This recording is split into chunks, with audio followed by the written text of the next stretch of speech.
नमस्कार, मेरा नाम डॉक्टर सुवचला है। मैं जीवा फर्टिलिटी सेंटर्स में साइंटिफिक डायरेक्टर हूँ। डायबिटीज और फर्टिलिटी का बहुत गहरा कनेक्शन है। आइए इसके बारे में हम समझने की कोशिश करें। सबसे पहले तो डायबिटीज का इफेक्ट क्या होता है आपके बॉडी पे और कैसे ये फर्टिलिटी पे असर दिखाता है, देखते हैं। हार्मोनल इम्बैलेंस एक इसका साइड इफेक्ट है। हाइपोथैलेमस, पिट्यूटरी और आपके ओवरीज महिलाओं में ये जो एक 3 ऑर्गन्स का इफेक्ट है बहुत अच्छा होना चाहिए। हर एक ऑर्गन अच्छे से काम करना चाहिए जिसकी वजह से आपका फर्टिलिटी बरकरार रहेगा। लेकिन अगर डायबिटिक हो आप तो ये हाइपोथैलेमिक, पिट्यूटरी, ओवेरियन एक्सिस खराब होता है। हाइपोथैलेमस से हार्मोन्स रिलीज नहीं हो पाते, पिट्यूटरी से नहीं हो पाते और ओवरीज तक ठीक से पहुंच नहीं पाते, जिसकी वजह से इनफर्टिलिटी हो सकता है। इन महिलाओं में इंसुलिन रेसिस्टेंस बहुत अधिक मात्रा में देखा गया है। इनमें इंसुलिन सेंसिटिविटी बहुत ज्यादा होता है और एंड्रोजन जो मेल हार्मोन्स होते हैं, टेस्टोस्टेरोन वगैरह, वो भी बहुत ज्यादा रिलीज होते हैं। और इन महिलाओं में पीसीओएस बहुत अक्सर देखा जाता है। पीसीओएस यानी आपके ओवरीज में अंडे तो बहुत रहेंगे बट रिलीज नहीं हो पाते। डायबिटिक महिलाओं में ओव्यूलेटरी प्रॉब्लम्स हो सकते हैं, डिस्टर्बेंसेस यानी कि इरेगुलर पीरियड्स होना,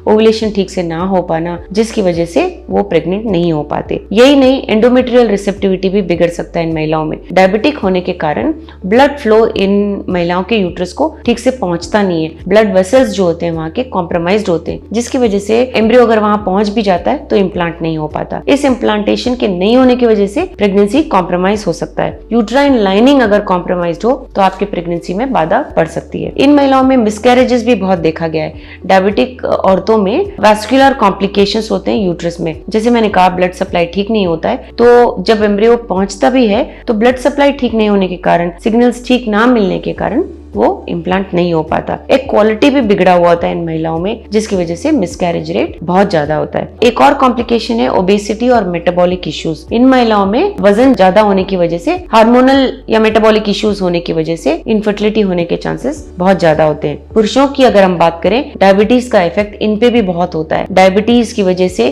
स्पर्म के डीएनए में इफेक्ट देखा गया है। स्पर्म के हेड में डीएनए जो होता है वो इफेक्ट होता है, जो फ्रैगमेंट हो जाता है, जिसकी वजह से फर्टिलाइजेशन कम हो जाता है और अगर फर्टिलाइज होता भी है अंडा तो क्वालिटी अच्छा नहीं रह पाता। इन पुरुषों में डायबिटीज ज्यादा रहने की वजह से, शुगर लेवल्स ज्यादा रहने की वजह से मोटिलिटी कम हो जाता है, मॉर्फोलॉजी भी कम देखा गया है। यह स्टैटिस्टिकली प्रूवन किया गया है कि इन पुरुषों में स्पर्म्स के क्वालिटी में असर जरूर होता है। मॉर्फोलॉजी ठीक न होने के कारण एम्ब्रियो फर्टिलाइज नहीं हो पाता या क्वालिटी अच्छा नहीं होता है, और मोटिलिटी ठीक नहीं होने के कारण अंडे तक स्पर्म पहुंच नहीं पाता। इन पुरुषों में ब्लड फ्लो ठीक नहीं होने के कारण, क्योंकि ब्लड शुगर लेवल्स ज्यादा होते हैं, इन पुरुषों में एरेक्टाइल डिस्फंक्शन होता है। शुगर ज्यादा होने के कारण, ब्लड फ्लो ठीक नहीं होने के कारण एरेक्टाइल डिस्फंक्शन बहुत कॉमनली देखा गया है। एक और कॉम्प्लिकेशन है रेट्रोग्रेड इजैकुलेशन, यानी कि स्पर्म बाहर नहीं आने के बजाय ब्लैडर में वापस चले जाते हैं। यूरेथ्रा का जो मसल होता है वो वीक होने के कारण, क्योंकि ब्लड सप्लाई नहीं होता, इन पुरुषों में इजैकुलेशन के दौरान स्पर्म बाहर